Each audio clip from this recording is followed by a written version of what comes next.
Hello and welcome back to my kitchen table. Today we're going to learn how to put on a pattern onto fabric and hopefully use some of these stitches that we have gone through before in the previous videos. The lazy daisy stitch, the stem stitch, the French knots, the bullion stitch, and this is a stem stitch as well using one strand of cotton. First of all, what we require is a pencil, a measuring tape and an eraser. So we're going to start off by putting a mark at the 0 and a mark at 3 3/4, and we're going to draw within that area a capital C, like so. So I put in a few little practice lines to get my capital C, and I'm going to start it off in around about here and come down along. Now don't worry at this stage if you go a bit crooked, you have an eraser and you can fix your stitch or fix your line. So I'm pretty happy with that. That might be a little bit long for what I want. Now with a sharp or a thick black marker, you're going to go over that area again. If you're happy enough with the C at this stage. Sorry, I should have drawn in the extra lines. I'm doing a couple of lines on the bottom for the lavender and 2 semicircles for the wisteria. So with your thick black marker, go along the line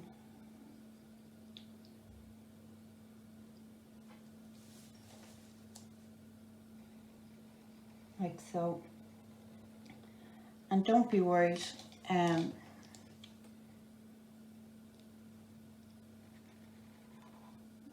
What I was going to say there. Don't be worried if you don't get your lines bang on straight. You can be a little bit more careful when you're putting it onto the fabric. So I'm happy enough now with that. I'll just bring that one down a little further. So the next thing you have to do is find the center of your of your pattern. Now I purposely put the pattern on the top half of the fabric of the page so that we're not going to find the center of the paper, we're going to find the center of the pattern. So what you need to do is line up the top of the pattern with the base of the pattern and just check at the light and make a crease along the center. Then you turn your piece over and you're going to find the center of your line, your top line, your bottom line of the C with the back line of the C, and then make a line or a crease down the center. Now once you find the center of the pattern, just to make sure that you're doing it correctly, just make sure that the top and the bottom of the pattern line up. The paper doesn't line up, it's totally different creases. So what you have to do then is mark the center of your pattern.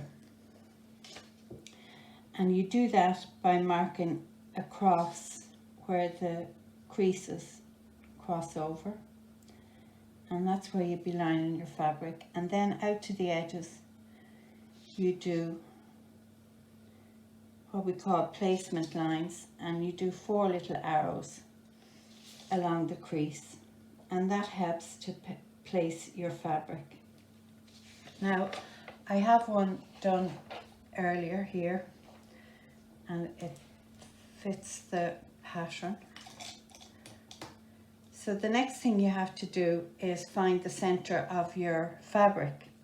So you fold your fabric over and gently crease it, just a finger crease, and then fold the two halves of your pattern over and get a corner. Now you place that corner into the corner of the cross that you made earlier, and you place the fabric along the placement lines. Now I'm a little low here, so I'll just raise it slightly, and then put your hand underneath, hold the fabric down and straighten it out, making sure your little crease is on the crease line of the placement line of the fabric, and the same at the bottom. So at this stage you can pin it to the fabric or to the paper. Now I've used A4 paper here. You can use greaseproof paper or parchment paper, just as baking parchment paper, just as handy. It's whatever you have to hand. Now at this stage I'm going to use a rotary pencil. I just find that it's a finer nib on the pencil, and I'm going to trace it through to the fabric. You can see that this fabric isn't very dense and your pattern is showing up through the fabric. If it was a little tighter weave and more dense, you would have to use either a light box or a window or patio door. And what you would do at that stage, if you were putting it on a window, you'd put sellotape across the fabric and the pattern on the four corners. And once it's a good bright day, you can see your pattern. The light will shine through the fabric and you'll be able to trace your pattern. Failing that, if you need a light box and you haven't one to hand, using your mobile phone, put the torch on and have the torch facing upwards and place a Pyrex stitch over it, and then you can take your fabric and pattern and place it over the Pyrex stitch and trace out as normal. But as we can see the pattern through, I'm just going to trace it out like so.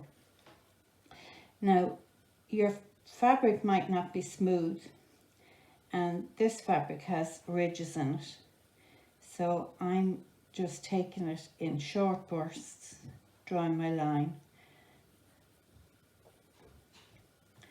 and I'm doing it probably a little bit heavier than I normally would,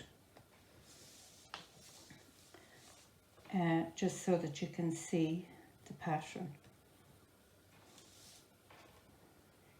Now don't be worried if you go off the line slightly, just stay with what you've drawn. Nobody's going to be any the wiser.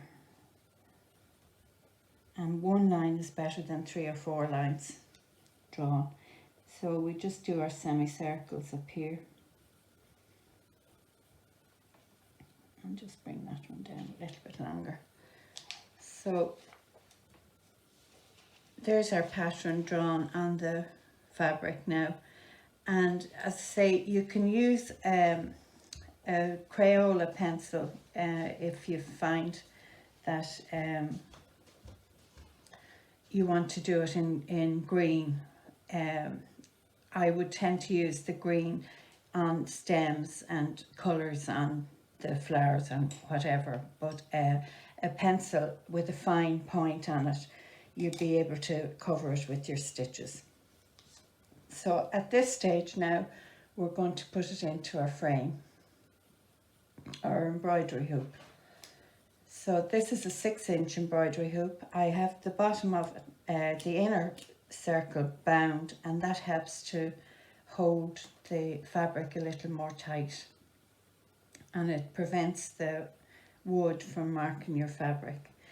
So you place the solid ring behind your fabric and place the open ring over the top. If you're right-handed, you'd put the screw at 11 o'clock. If you're left-handed, you'd have it over here at 1 o'clock. And that just helps. You tend to avoid the screw when you're stitching if it's up at 11 o'clock. Not always, but most times. So there's our line drawn. And I'm going to show you an invisible stitch start that we use. Up to this I've been cheating and using a knot, but this time I'm going to show you how to do a start of the stem stitch without any threads being visible. Now you started with the knot with the tail, and that'll be cut off later on, and then you do 3 little stitches, tiny little stitches along the line, and come back up. If you can come up through the stitch, all the better, and take another stitch along, and then the 3rd little stitch is on the line as well. Now be careful to keep them on the line, that you don't go out over the edge of your pattern. And before I cut off my thread, I do my first stem stitch, and that's just to be sure so that the thread is well secured before I cut the knot off. So there's my stitch done. At that stage, cut off the knot, and you have 3 little stitches here that you're going to cover when you're doing your stem stitch. So do your stem stitch as normal, working from left to right, and we cover this stitch with our stem stitch. Now what I would do is I would complete the C first.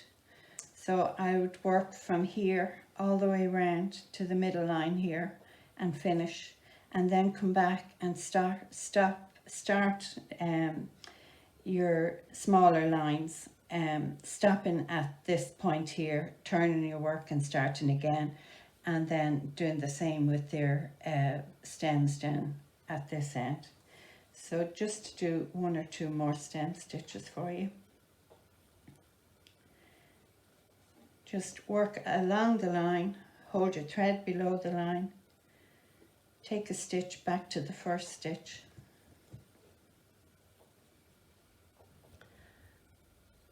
and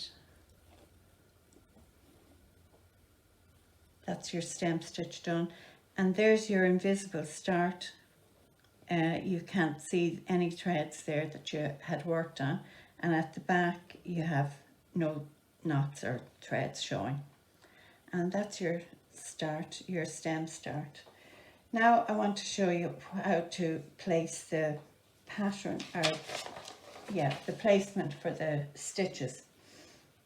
So I'd start off here using my rotary pencil, put in the placement marks for your daisies.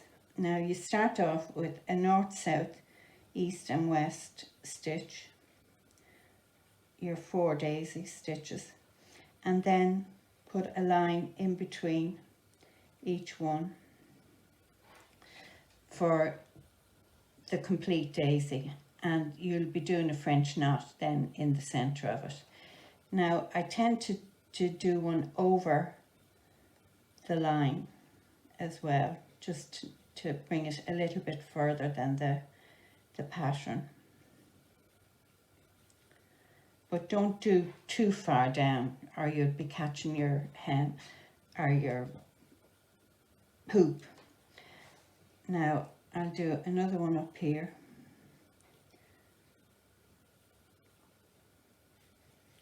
So north, south, east and west, and then the lines in between each one. And the next one I'm going to do is just a partial stem, which or daisy, which has 3 or 4 petals. So you'd start where your French knot is going to be and then draw out the lines. Now you might get 5 of them in there, and on this one up here just do maybe 4, and your French knot in the center. So that's roughly where you place your lazy daisies, and they're done in a yellow, and I put a brown center in it. Now if by any chance that you can't come across embroidery threads, I'm sure nearly every household has one of these packs. It's a variety pack of threads from the German supermarkets, and I've done the same pattern, working it with the threads. I cut 3 lengths of the green thread, about approximately 18 to 20 inches long, and put the 3 threads into my needle. And I've used a size 7 crewel needle, or you can use one of the smaller chenille needles, and that works just as well. I've used the blue for the wisteria. Now I could have used a paler blue. It probably would have worked out better if I had used a paler blue. I've used 2 shades of pink for the clematis, and the darker shades put in first and then the lighter shades in between. The lemon for the French knot and the brown, or sorry, for the daisy, and the brown for the French knot, and the lavender, it's a wee bit dark, but you could maybe put in 2 of the purple and 1 of the pink, and it might brighten it up a little bit if you weren't happy with the very dark purple. But it works just as well for the sewing threads as it does with the embroidery threads. Now the next piece that I'd put on would be the clematis. So I tend to do that a little bit outside the C line and do 2 big lines, north, south, east and west. And inside it this time I'm going to put 2 stitches, and we do the north, south, east and west in the dark pink, and the stitches in between in the lighter pink. These are the shades that I've used. The dark pink for the north, south, east and west, and the pale pink for the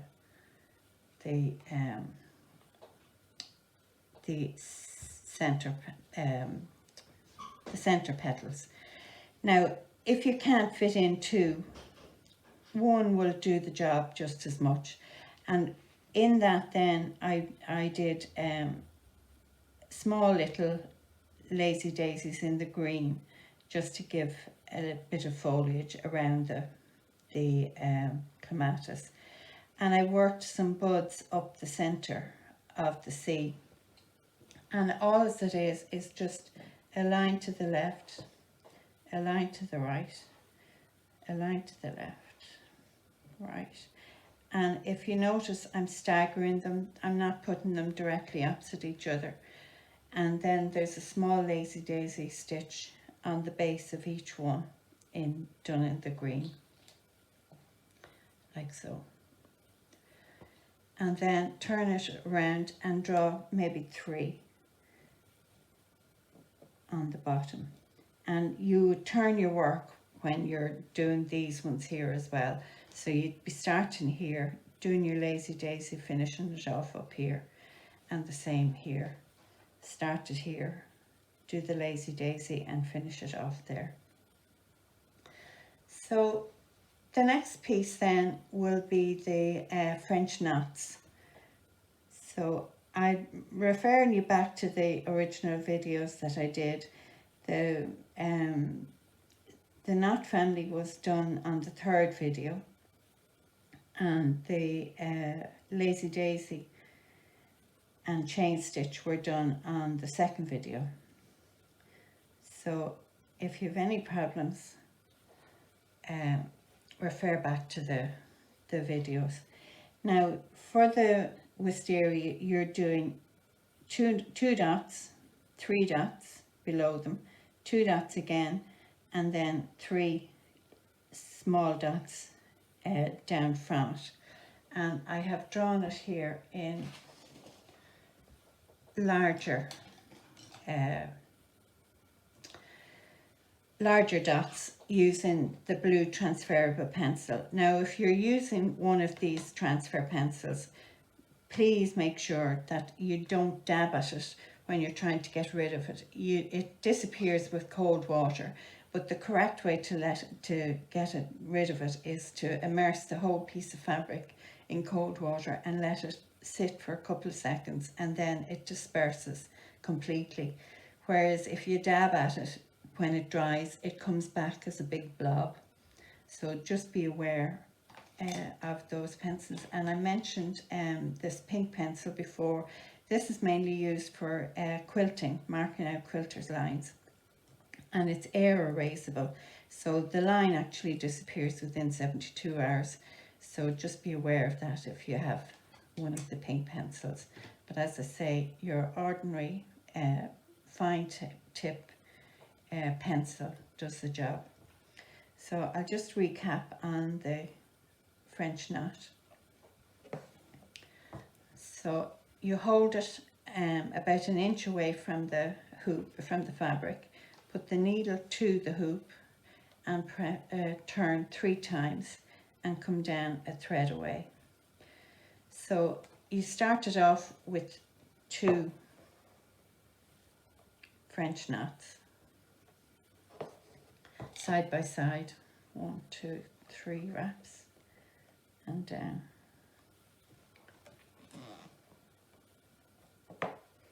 Now, if you find it difficult to get your needle through the French knot, just twist the needle in between your thumb and first finger, and it helps to pull it through.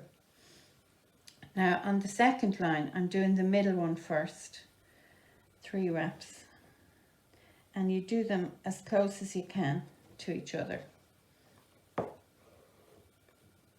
1 to the left,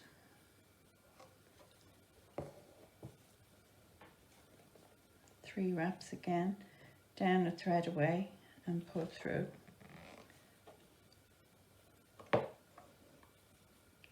And again, 1 on the right.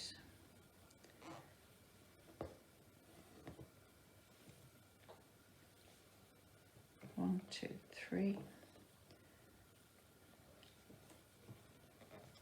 Pull through. And now we're doing 2 below that again. So what you're actually doing is a circle with 1 in the center, and if you had this colour and the center one as a yellow, it would be a forget-me-not flower.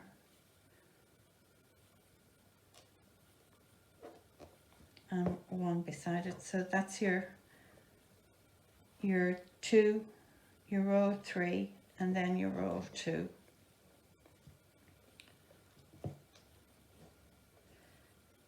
And then 1 below in between the 2. That's a 3 wrap. And slightly off center, do another one just below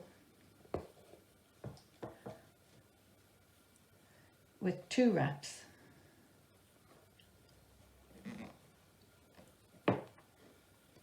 And then below again, just slightly over to the left, you're just going to do 1 wrap. So your flower is getting smaller as it comes down into the point. And there's your placement for your wisteria flower.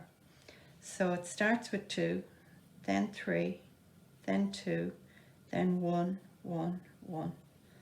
Now if your thread was that could be a bunch of grapes, or if it was pinky mauvey colour, it could be lilac. So depending on the colour you use is what flower depicts. Now the next bit I want to show you is the bullion stitch, and I've used it here as lavender, and I've used a lavender shade in the embroidery. Now you start off your bullions with two straight bullions, sorry, and you can draw in the line once, two lines side by side, and you do your bullion stitch as normal. Come up at the top of the line, go down at the bottom and pull your needle out just to the left of the thread, and you're going to wrap. Now I'm only doing 6 wraps, but with 3 strands of thread you do 9 wraps. So it's 1, 2, 3, 4, 5, 6. Hold the wraps and pull the thread down, placing the wraps neatly up along the thread. Now again I'm doing the same thing, coming up at the top of the line, going back in at the base of the line and coming out. Just don't pierce your thread, come up just beside the thread, and you're going to wrap 1, 2, 3, 4, 5, 6. Now, as I say, you'll be doing 9 in your piece. Hold the wraps and just push them down with your nail. So there you have 2 wraps side by side, or 2 bullions side by side. Now the next one you do is slightly above, and then come in between the 2 bullions and come back up to your thread, and this time you'll do 12 wraps.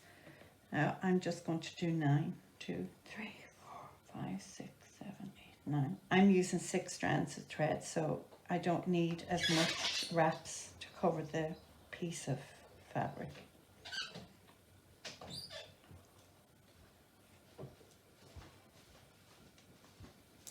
Sorry, the thread has just got caught there. There we go. And pull through.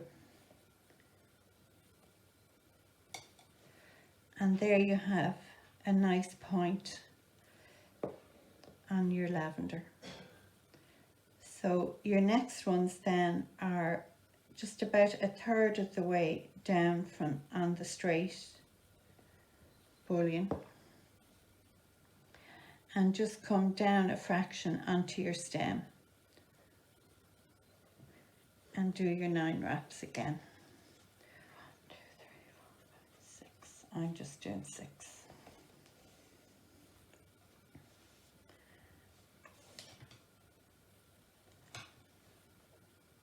And put your needle down, and the same goes on the other side.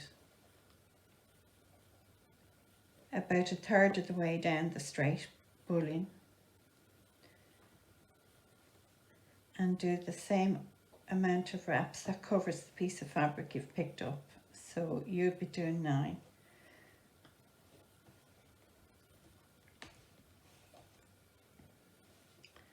And place it down. And make sure that your bullions come back into the stem. I've just drawn the stem here. You'll probably have it embroidered at this stage. Now you can leave it at that, or you can add an extra 2.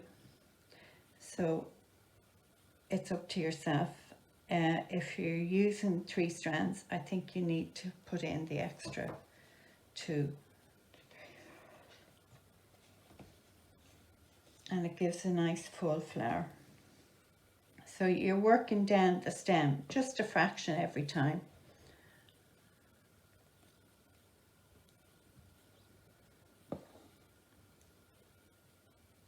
I hope you can see what I'm doing. All right. 1, 2, 3, 4, 5, 6.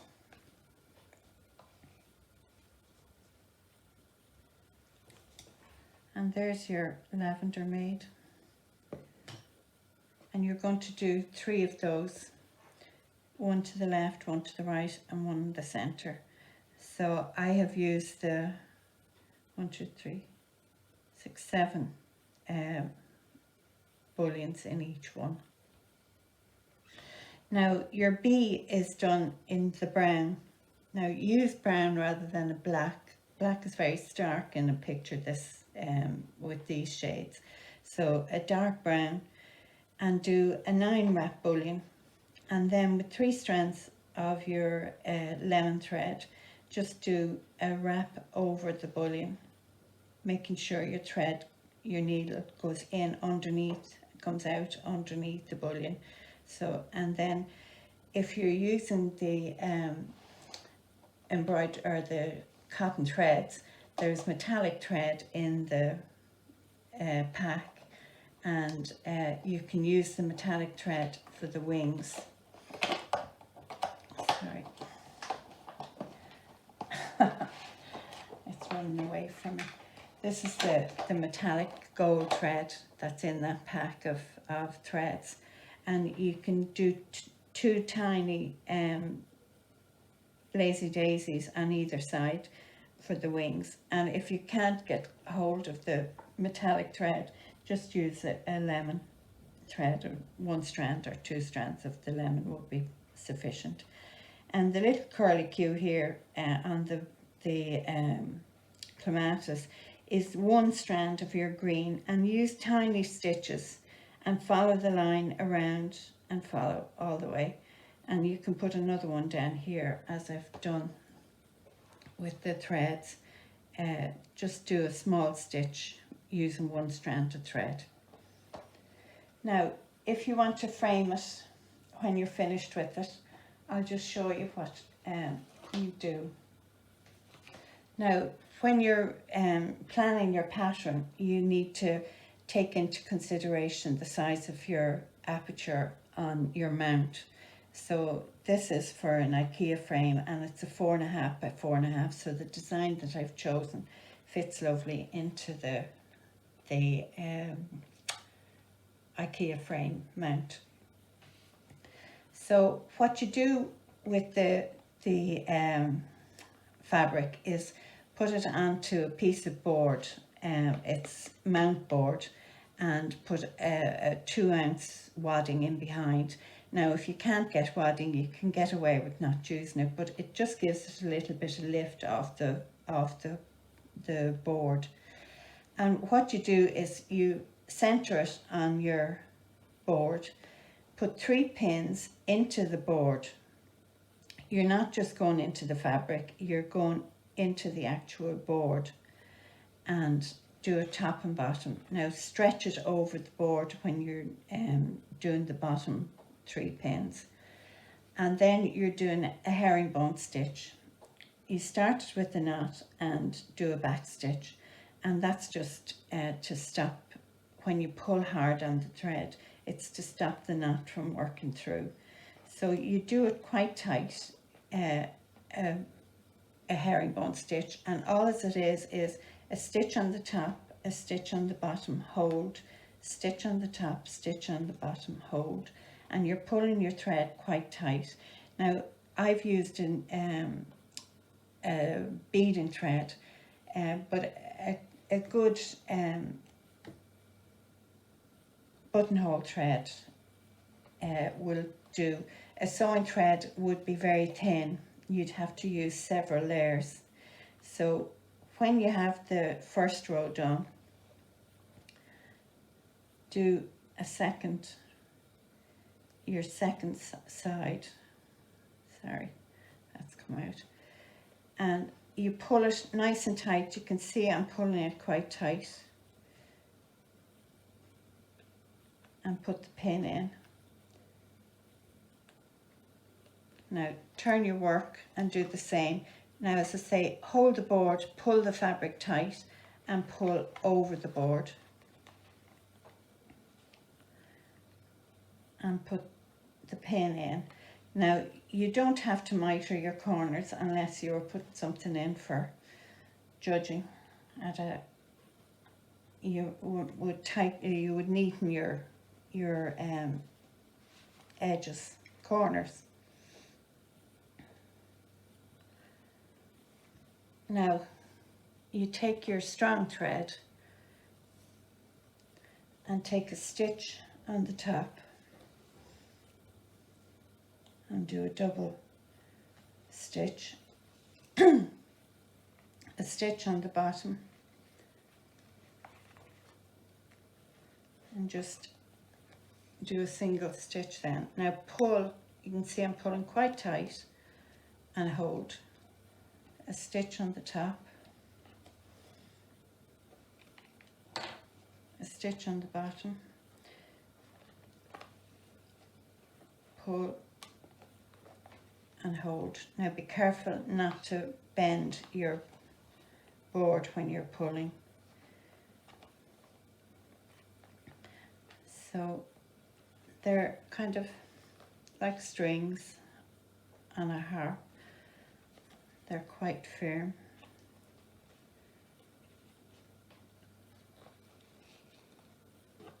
Pull and hold and thread, needle on top, take a stitch and a stitch on the bottom. Now what I do with every piece that I embroider, I would write my name on the back of the piece and the date of when I did it. So I have it, my name and the date that I did it, and it's patterns for the videos is written on it. So that's basically all I have to talk to you about. I hope you enjoyed the video. I hope you are continuing to stay safe, and thank you very much for joining me.